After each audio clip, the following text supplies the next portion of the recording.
Welcome back to Graphics Card Repair Course. I am Naj Norzeb. This is part 2 of our full course. Don't forget to like, share, and subscribe to my channel and be always updated to all my videos. So let's get started.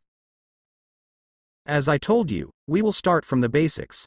So first, what is graphics card or GPU, and sometimes it is called a video card? Is an integrated circuit that generates the video signals sent to a computer display.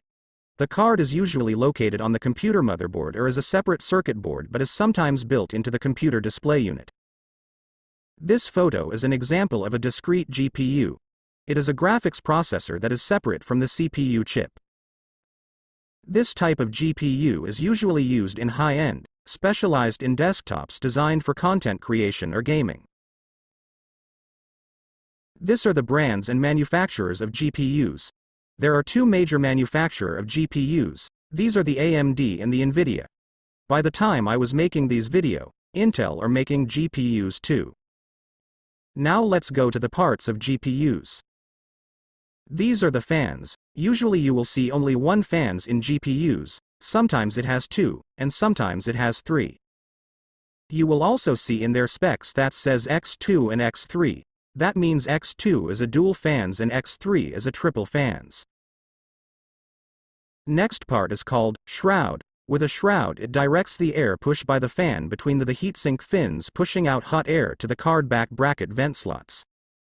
Without a shroud the air pushed by the fan goes anywhere and doesn't really direct the air between the heatsink fins. The next one are the backplates. There are many different designs of GPU backplates.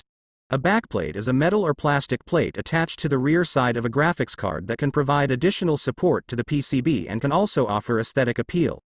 While it is not designed to improve gaming performance, a backplate can have some minor impacts on the GPU's thermal performance and stability. Let's proceed to the next one. These two are called the I/O brackets. It is the input-output bracket made of metals.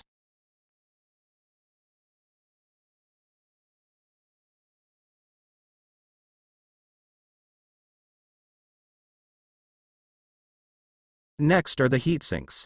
Heat sinks work by increasing the surface area available for heat transfer and using fins or other structures to increase the flow of air or other cooling medium over the surface of the heat sink. This helps to keep the device operating at a safe temperature and prevent damage from overheating. Next are the PCB or printed circuit board, or the motherboard of GPUs.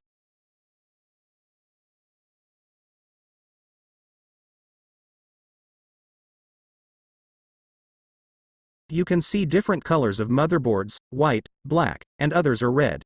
There are also color green motherboards. The red and green ones are older type of motherboards in GPUs.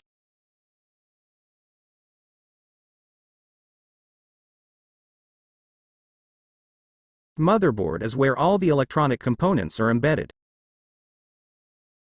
This is the end of our Part 2 GPU repair course. Be sure to subscribe to be updated always.